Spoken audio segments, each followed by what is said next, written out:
As pessoas normalmente costumam imaginar que a internet é terra de ninguém e que basta um conteúdo ser publicado para que ele automaticamente se torne de domínio público. Mas essa ideia não poderia estar mais distante da realidade.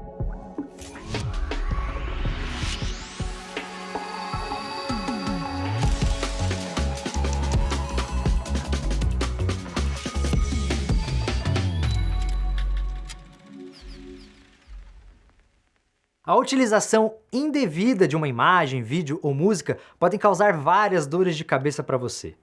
Vamos olhar alguns exemplos. Perda da monetização do seu vídeo, mesmo que você tenha utilizado apenas alguns segundos. Divisão da monetização com o detentor do material que você utilizou. Bloqueio permanente do seu vídeo. E o mais grave de todos, receber um aviso de direitos autorais. Isso exclui automaticamente seu vídeo, além de fazer você perder funções essenciais do seu canal. E caso você receba 3 avisos como esse, o seu canal será deletado depois de 7 dias úteis. Uma coisa essencial é saber que o próprio YouTube que faz a gerência do que pode ou não ser utilizado na plataforma por meio de uma ferramenta chamada Content ID. No final desta aula eu vou falar mais sobre o Content ID. O importante neste momento é você saber que ele é basicamente um robô que no momento em que você está subindo o seu vídeo para o YouTube, procura por material protegido por direitos autorais dentro do seu conteúdo. Além disso, o YouTube também fornece ferramentas manuais para que qualquer pessoa ou empresa possa solicitar a remoção de algum vídeo que esteja infringindo seus direitos autorais,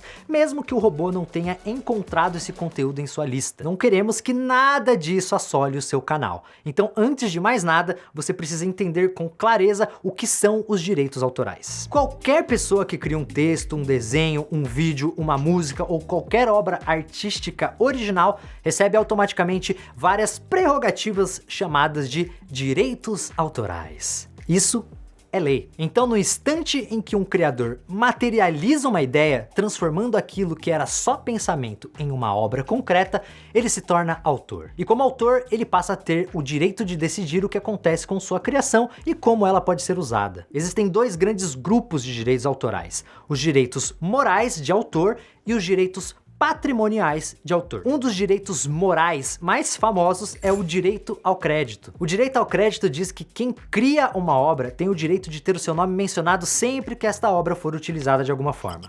Se você usar uma obra de alguém sem respeitar o direito ao crédito, isso poderia levar outras pessoas a acreditarem que foi você quem a criou. Não é difícil imaginar como isso poderia causar danos morais ao verdadeiro autor, não é verdade? Os direitos morais, e isso inclui o direito ao crédito, não podem ser vendidos ou, usando a expressão da lei de direitos autorais, cedidos, né?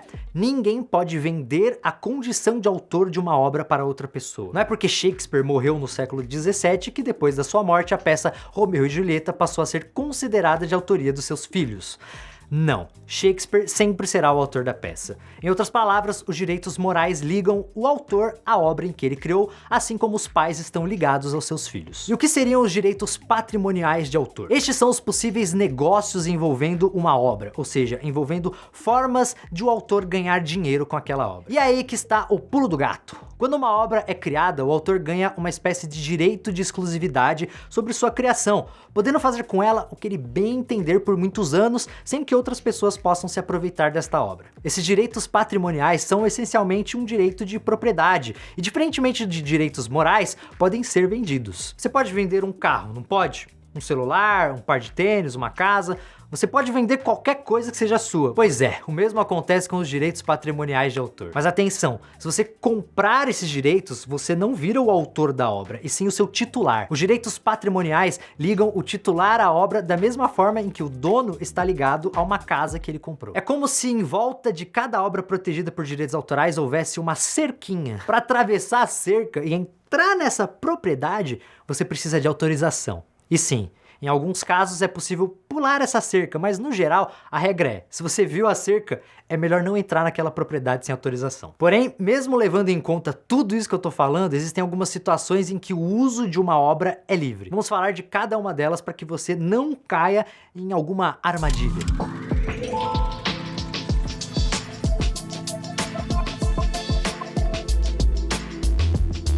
Agora que você entendeu o que são os direitos autorais, vamos analisar o que você pode e não utilizar nos seus vídeos. Vamos começar com o principal causador de problemas autorais no YouTube: Música. A maioria absoluta dos problemas de direitos autorais em vídeos publicados no YouTube estão relacionados ao uso de músicas. Isso não acontece porque os criadores de músicas possuem mais direitos que outros criadores de obras protegidas por direitos autorais. A verdade é que o mercado musical é muito organizado e grande parte dos direitos está nas mãos de grandes editoras e gravadoras musicais. E essas empresas contam com departamentos jurídicos inteiros dedicados a coibir violações de direitos autorais. Então na hora de pensar na trilha sonora do seu vídeo, nada de usar o último hit do The Weeknd para deixar o vídeo mais atual, tá bom? E aí você me pergunta, e se o seu vídeo for educacional e sem fins lucrativos? Sinto dizer que isso não faz a menor diferença. As leis de direitos autorais determinam que os donos dos direitos sobre obras protegidas, como músicas, podem autorizar ou impedir a circulação dessas obras. Em regra, se eu criei uma música e você usou como trilha no seu vídeo publicado no YouTube, eu posso tomar várias medidas contra você. E sim, posso até mesmo exigir que o vídeo seja retirado do ar. Pouco importa que você tenha encontrado a música, né, ou qualquer outro material na internet. A verdade é essa.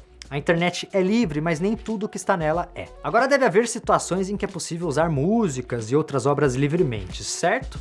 Correto. Vamos analisar algumas dessas situações. Já ouviu falar sobre domínio público? As leis de direitos autorais pelo mundo afora garantem que obras muito antigas possam ser usadas livremente por qualquer pessoa. Se por um lado essas leis querem garantir aos seus autores e seus descendentes meios para que eles possam explorar suas obras, por outro lado elas também querem estimular a criatividade, fazendo com que essas obras possam ser reutilizadas sem restrições depois de um tempo.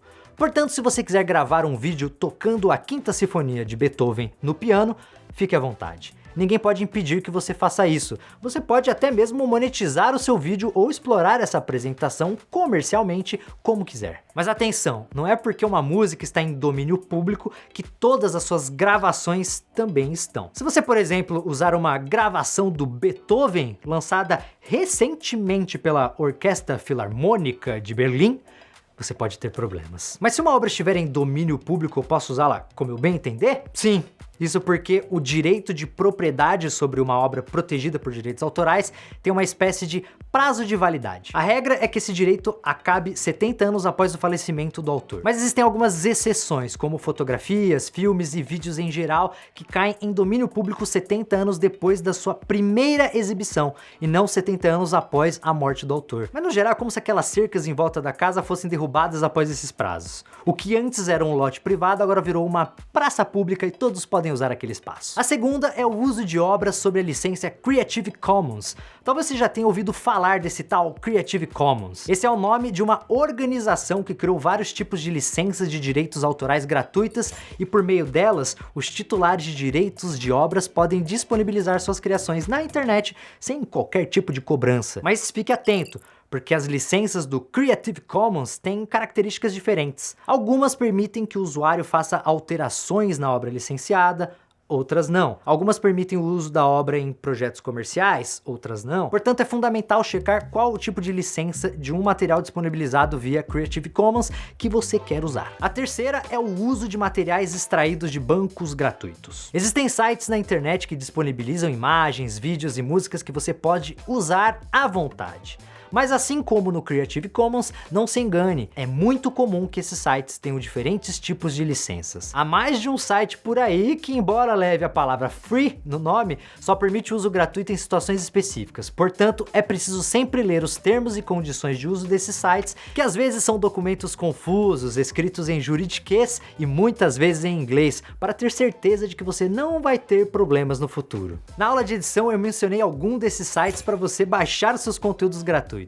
Esses sites operam, em sua maior parte, com licenças Creative Commons, mas continua valendo a regra que eu citei. Leia sempre os termos de uso desse site antes de utilizar esses materiais. A quarta alternativa está nas músicas da biblioteca de áudio do YouTube, que pode ser encontrada na própria plataforma. Qualquer música nesta lista pode ser usada livremente em um vídeo no YouTube sem qualquer restrição, até mesmo em relação à monetização. Mas fique atento à obrigação de dar créditos ao autor. Alguns dos criadores criadores dessas músicas exigem expressamente a atribuição dos créditos. Se for o caso, isso estará indicado claramente na biblioteca de áudio do YouTube. Os créditos normalmente são dados na descrição do vídeo, mas também podem aparecer diretamente no seu vídeo. E temos uma última alternativa, mas neste caso a coisa se complica um pouco. Às vezes você pode utilizar pequenos trechos de obras protegidas. Sim. Apesar do uso de uma imagem, vídeo, música ou outros materiais depender da autorização, existem circunstâncias especiais que flexibilizam essa regra. São os casos do uso aceitável, o famoso fair use. E aqui estamos falando de situações peculiares que precisam ser analisadas caso a caso. Os casos que costumam não apresentar problemas são trechos pequenos de filmes, séries e reportagens.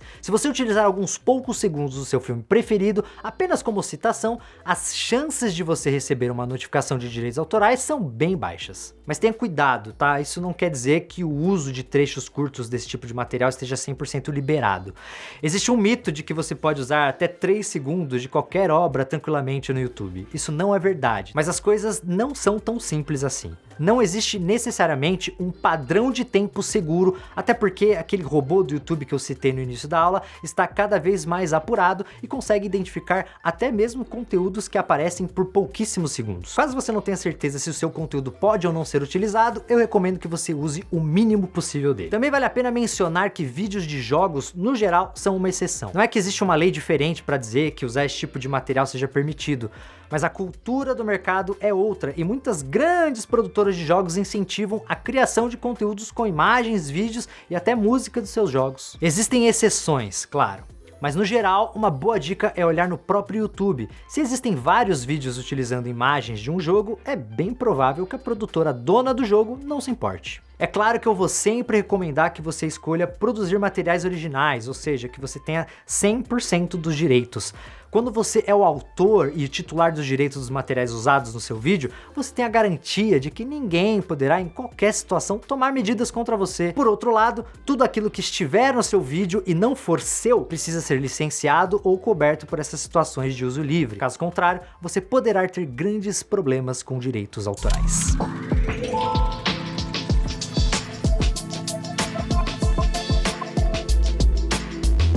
Mas e se você receber um aviso de direitos autorais? O que fazer? Você já deve ter ouvido falar que um aviso de direitos autorais, em alguns casos, pode gerar o famigerado strike contra o seu canal. E de acordo com as regras do YouTube, depois de tomar 3 strikes, o seu canal é deletado. Foi exatamente isso que aconteceu com o meu canal em 2012. Eu levei 3 strikes e acabei recebendo um e-mail dizendo que o meu canal seria deletado em 7 dias úteis. No final das contas, depois de muita mobilização da internet e dos fãs do canal, eu acabei contornando a situação. Mas a verdade é que a maioria dos criadores que se vê nessa posição não tem a sorte que eu tive e acabam perdendo totalmente seus canais. Mas não entre em pânico, nem toda reivindicação de direitos autorais gera um strike. Além disso, o próprio YouTube tem ferramentas que vão te ajudar a responder às reivindicações de direitos autorais e resolver qualquer problema. O primeiro passo é acessar o YouTube Studio e entender a reivindicação que foi apresentada contra o seu vídeo. Existem essencialmente 2 tipos de reivindicações: um pedido de remoção por direitos autorais ou uma reivindicação do Content ID. Quando o proprietário de um material que você tenha usado em um vídeo, por exemplo, uma fotografia ou uma música, descobre um uso não autorizado, ele pode apresentar um pedido formal ao YouTube para que o seu vídeo seja derrubado. Basta que esse titular preencha um formulário apresentando uma série de informações ao YouTube para que o vídeo saia do ar. Esse pedido manual apresentado pelo proprietário de um material gera um strike contra o seu canal. Esse é o primeiro tipo de reivindicação. O segundo tipo são as reivindicações do Content ID, nosso não tão querido robô.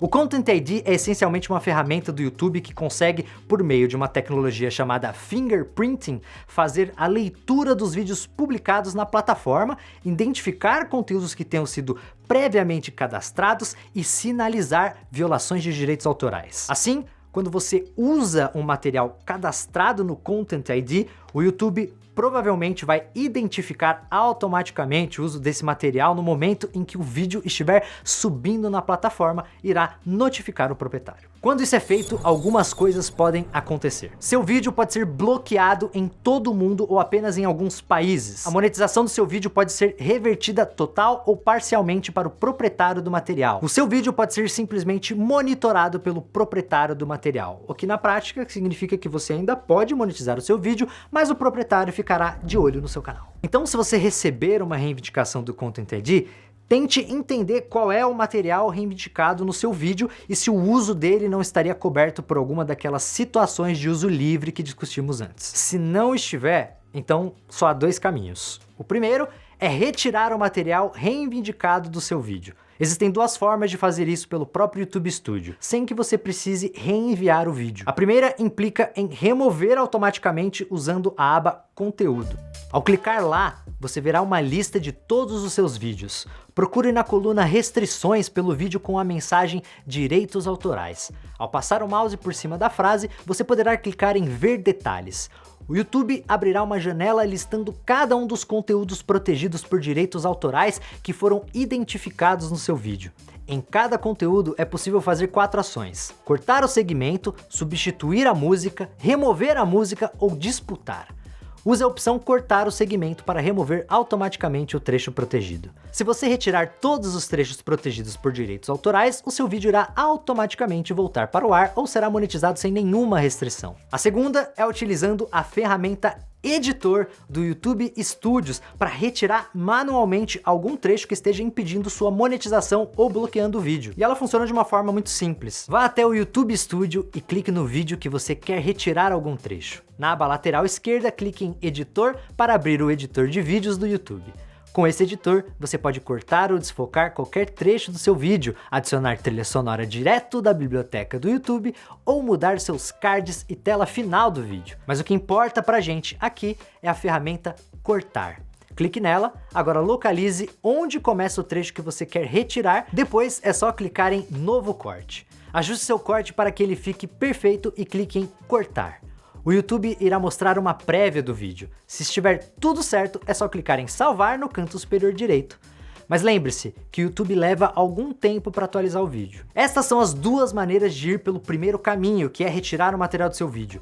Já o segundo caminho envolve entrar em contato com o proprietário do material reivindicado tentar negociar uma autorização. Se conseguir uma licença expressa do proprietário, você pode em seguida solicitar que o YouTube retire qualquer restrição do seu vídeo. Mas se você perceber que está diante de uma situação de uso livre ou que a reivindicação for apresentada por engano, né? Por exemplo, porque você tem uma autorização do titular ou porque você não está usando materiais de terceiro no seu vídeo, então você pode responder à reivindicação apresentando uma disputa. Nesse caso, você vai preencher um formulário no YouTube descrevendo por que o seu vídeo deve circular sem restrições. Se você apresentar uma disputa, ela será devolvida ao proprietário do material reivindicado, que poderá aceitá-la ou rejeitá-la. Em qualquer situação em que o vídeo seja removido do YouTube e um strike seja aplicado contra o seu canal, existe ainda uma última medida, mas que só deve ser tomada em circunstâncias especiais, quando você tiver absoluta certeza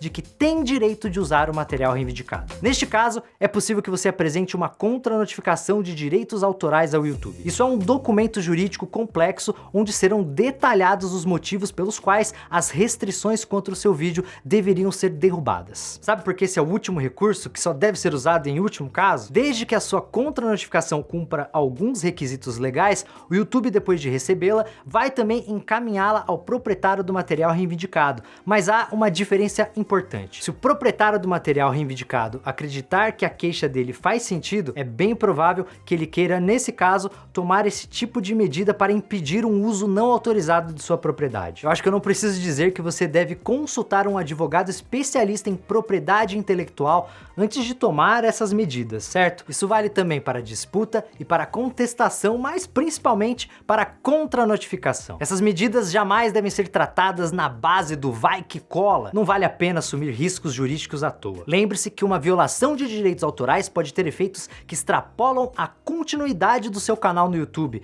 podendo resultar numa condenação de quem viola direitos autorais e até mesmo o pagamento de indenizações altas, entre outras consequências. Essa foi uma aula um pouco mais conceitual mesmo, mas ainda assim essencial para a manutenção do seu futuro no YouTube. O conteúdo dessa aula foi desenvolvido com a ajuda dos advogados do meu canal. Então fica aqui o meu agradecimento. Eu tô deixando o e-mail deles aqui, caso vocês precisem de ajuda com alguma questão relacionada a direitos autorais. Quando isso não for possível, certifique-se de usar materiais gratuitos ou aqueles que você tenha o direito de uso por meio de uma autorização expressa e escrita do proprietário. Ah, e não esquece dos créditos, viu? Desde que você siga essas diretrizes básicas, é bem provável que sua vida de empreendedor no YouTube caminhe sem maiores complicações. Mas se na pior das hipóteses aparecer uma reivindicação de violação de direitos autorais, lembre-se que isso não é o fim do mundo. Seu negócio no YouTube deve ser tratado como uma empresa e sempre há caminhos profissionais para resolver qualquer problema. Foi um prazer apresentar essa aula e eu aguardo você em nossa próxima aula, onde eu vou ensinar como divulgar o seu vídeo. Te vejo lá. Você está planejando criar um vídeo para o YouTube e encontrou uma música incrível em um site que afirma ser free, ou seja, de graça. Além disso, você também quer usar uma imagem de Shakespeare e um trecho de um filme antigo de 1950. Descreva os passos que você seguiria para garantir que não está violando nenhum direito autoral ao usar a música, a imagem e o trecho do filme. Explique a diferença entre os direitos morais e patrimoniais de autor e dê um exemplo de cada. Se você quisesse usar uma música do Beethoven em seu vídeo, quais precauções você deveria tomar?